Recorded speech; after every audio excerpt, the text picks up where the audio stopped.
From the BBC World Service, in association with ABC and Akashvani, this is Stumped.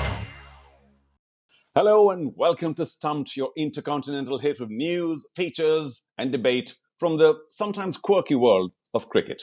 I'm Charu Sharma for Akashvani, today in Sharjah, doing a three-match one-day international series between the West Indies and the UAE. Of course, the West Indies belong to, we think, and it's not just nostalgia, another league, but they could take all the competitive matches they could get before the ICC qualifiers in Zimbabwe. So 2 matches done. The West Indies have taken an unassailable lead, but good for the UAE as well to get some experience against the bigger boys. We all know that there's a bigger battle, the World Test Championship in London right now, where one team seems to be doing really well and the other not well at all.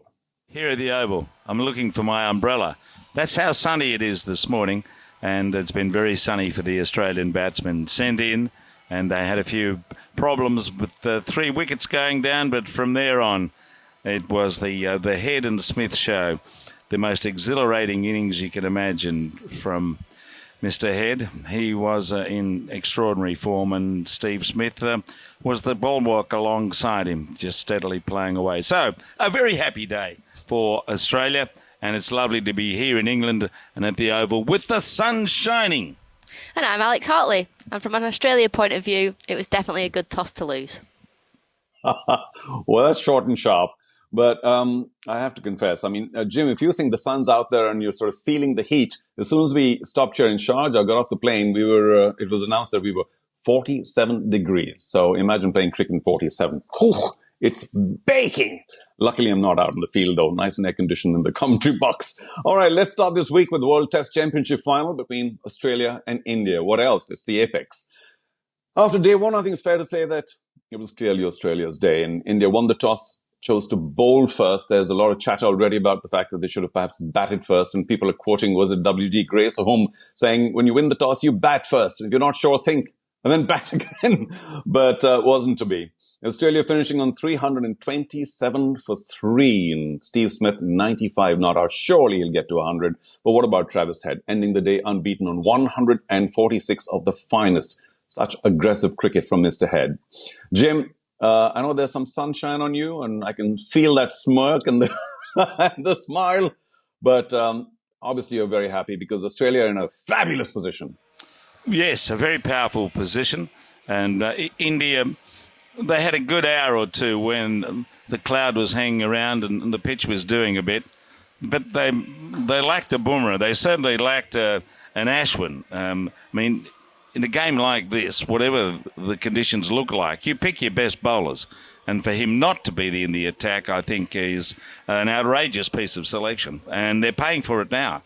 But I have to say that Travis Head played like a Brian Lara at times in that innings. His ability to pick up the length and dispatch the ball to the boundary, and he did that on a number of occasions, including one uppercut that went over a fine third man for 6. So he was in hot form, and Steve Smith was a little more obdurate and patient. He didn't play his full array of shots, but he didn't give a chance, nor did Travis Head. So it's looking a little ominous for India and very cheerful for Australia because there is a little bit of variable bounce in this pitch, which may make batting come days 4 and 5 when India could be in their last innings a little difficult. Well, I dare suggest it's going to take a miracle for India to win this test match. And of course, very, very hard work to even save it. Alex, welcome to the show. I know you're sitting not too far from Jim, but I'm afraid it's going to be all Australia today. So there we are. Alex, obviously the standout performance on day one had to be Travis Head. And Jim's talked a bit about that, a century of just 106 balls. That's ODI-esque or perhaps even T20-esque. Third fastest test 100 at the Oval. Quite something. And of course, it was Travis Head's first test century outside of Australia. So perhaps a little more on Head before we move on, because, you were there, you saw it. It just had to be magnificent. Yeah, it was, and it was really good to watch. And I think he actually batted with Steve Smith incredibly well, the way they balanced that partnership. But Travis Head in particular, we know he goes out and he plays his shots. It's very much the England way for Travis Head. He's been doing it before Bazball was even a thing. He's got that high strike rate. And I think he just takes the attack on. And if you've got somebody going at a strike rate of just less than 100 at one end, and somebody, Steve Smith, at the other end that you know you're just not going to get out, it's incredibly hard to break that partnership and be able to put pressure on Australia. And I think the way Travis Head played his shots, he had some outrageous cricket shots, like Jim was saying, the uppercut over the slips, over the keeper, and then some lovely cover drives. The way he's just got it all, it was incredible to watch. It was really exciting. But as an England fan, looking forward towards the summer, you go, oh, we could get a few runs. Yeah, forget about Baz ball. It's all Trav ball or head ball well before Baz ball. But, he does give you an opportunity or two once in a while. That's his game, but perhaps not Steve Smith, because he's just so solid at the crease. Maybe began a little shakily, more responsibility for an older player, who alone knows. But the Indians were running out of ideas, Jim. And I'd like to hear from both of you, Jim first, then you, Alex, about what would be a strategy against Steve Smith, because he does move across very quickly. And then you try and bowl straight to him and try and trap him, and he whips you on leg side, and you try and go wider off the off. He's equally comfortable on the off. What do you do against him, Jim? It's hard to find a way through, and there were a few moments where he had to check and adjust his shot so that the catch didn't carry to the slips. Maybe they were standing a little deep at times, but he did play that rather late, as he does against pace bowling, dropping wrist shot.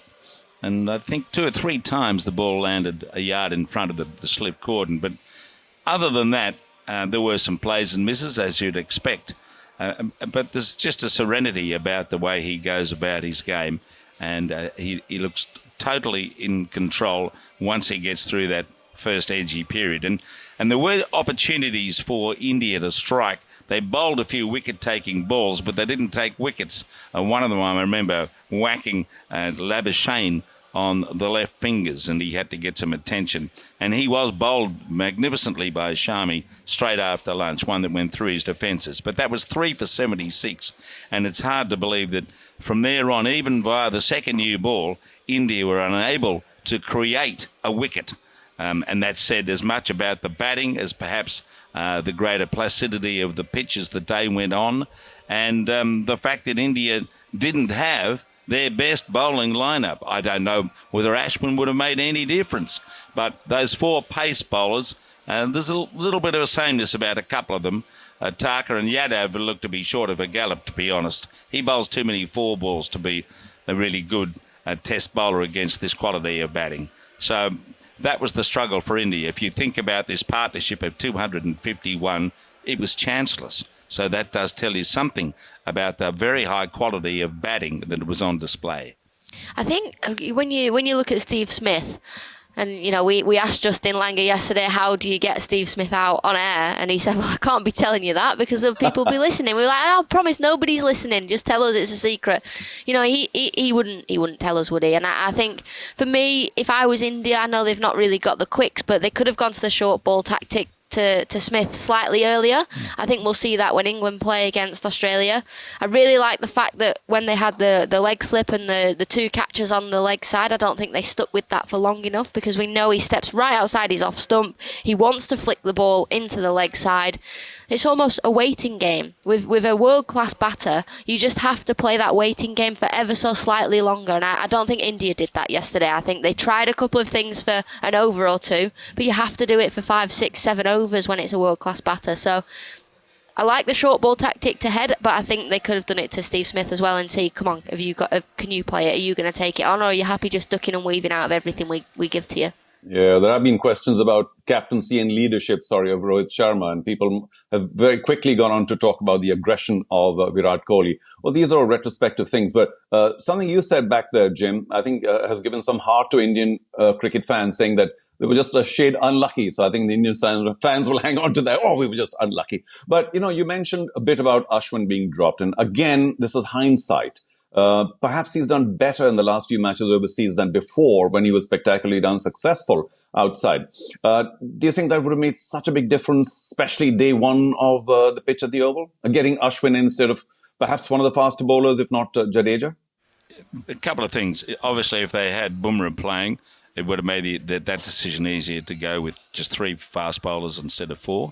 Also, if someone like Pant had been playing, They could have taken the punt and had so to speak, had him at batting at 6, and played the 2 spinners and 3 quicks that way. But whatever it was, I mean, the figures don't lie. I mean, Jadeja's numbers in Test matches in England are nowhere near as good as you'd expect, as in India.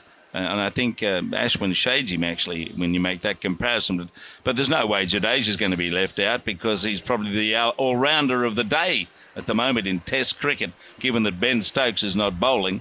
And he may well be needed with the bat as this match progresses. But he didn't look very threatening with the ball.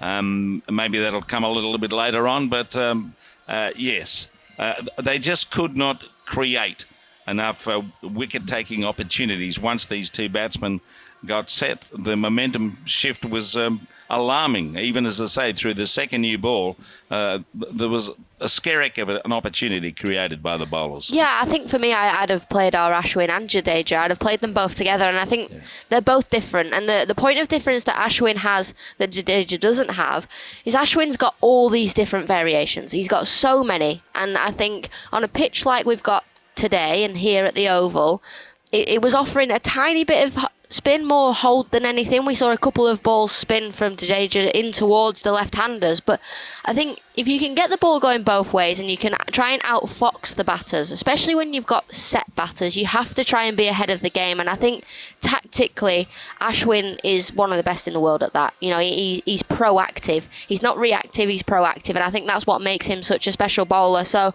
as soon as the toss went up and India won and they said he wasn't playing, I thought, I think they've made a mistake. And obviously that's easy to say. Let's move on to on Stumped. A week to go before the men's Ashes begin in England. And they were dealt a blow with spinner Jack Leach, ruled out with a stress fracture in his back. So these injuries are just racking up. But all-rounder Moeen Ali has agreed to come out of Test retirement to join the England squad for the first 2 of the 5 Ashes Tests. So that's obviously some level of good news for England. And this comes after being approached by England captain Ben Stokes and the coach Brendan McCullum. They obviously rate him very highly, so they'll come on back, Moeen, and he is. Thoughts on his decision to accept returning and playing the first 2 matches? Yeah, I don't think he was ever going to turn it down, to be completely honest. Having spoke to him last year and we were watching at Headingley, he was going, it actually looks really good. It looks good fun. You know, I've never seen Test cricket played in this way. I sort of want to get out there. A couple of weeks later, you know, Baz has asked him if he wants to play, and he said, only if you ever really need me. Well, turns out we really need him. And I think, you know, had there have been anybody else, we'd have gone to somebody else. You know, we've tried, we've tested, we've had Matt Parkinson, we've had Rayan Ahmed. They're just not ready. They're just not ready to play at Test cricket level. And I think in an Ashes, in a crucial Ashes where you're playing this new brand of cricket and all eyes are on you, you need experience. And there's only 2 other spinners that have ever taken more wickets than Moeen Ali. So, yeah, I think it's the right choice. We know that he'll step up. He might not play the first Test match. There's a lot of talk on the fact he's not played red ball cricket now for going on 2 years, nearly 2 years. But it's not like he's not been playing cricket. And I think a lot of England's team, they focus on white ball anyway. So it didn't come as a surprise to me that he'd been picked. And for me, I think it's totally the right choice just because of all the experience he's got, and he's played in Ashes series. And the first game's at his home ground, so he'll feel at home. Well, how about that, Jim? India leave out the world's best off-spinner, if I might say so, Ashwin, and England call on Moeen Ali. No disrespect, may not be the finest offie, but, you know, he's back in the team. So your thoughts on his decision to play, and coupled with that, the fact that Leach, because he has played in all 13 of England's tests since Ben Stokes took over as captain, taking 45 wickets, so that's a big bag. How's this mix for England, losing Leach, getting Moeen? It doesn't look good for them, I'll put it that way. I mean, as I said to Alex yesterday, I think the England women's team have got more likely spin bowlers than the men, to be honest. The dearth of spin bowling in this country is extraordinary. Extraordinary. It must be the greatest wipeout spin situation of any country playing big cricket. Jack Leach has done remarkably well, and his absence is a big minus for England. And around all of this, of course, we have the issue with Ben Stokes, whose knee's no good, should probably have an operation. Will he bowl a ball in the series? I mean, he's a great all-rounder historically, but if he's not bowling, you'd need to have someone other than Joe Root, who'll probably be the spinner in the first Test because they'll go with 4 quicks, holding it up and end at least.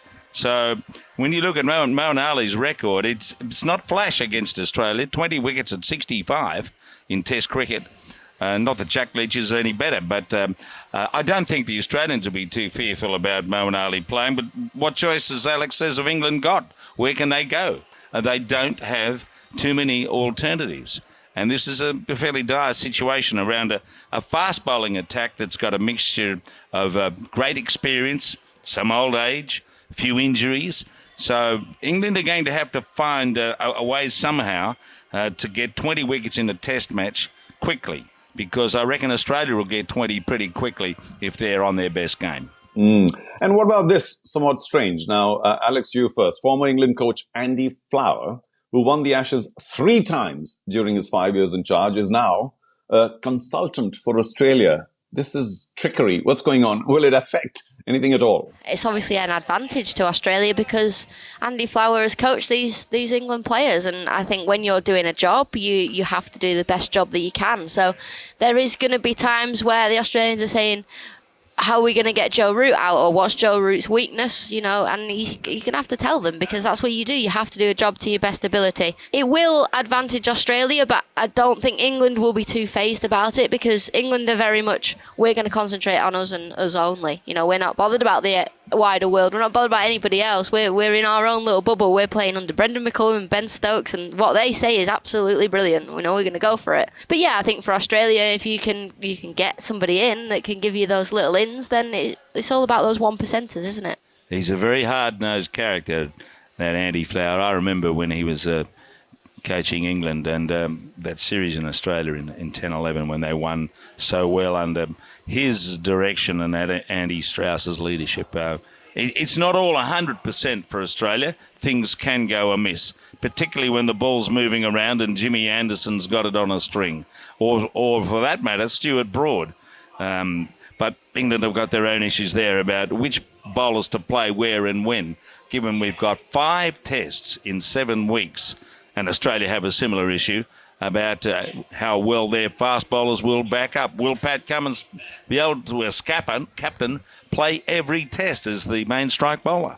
Well, that's all we have time for on this week's Stumped. My thanks to Jim Maxwell and to Alex Hartley and to all of you for listening.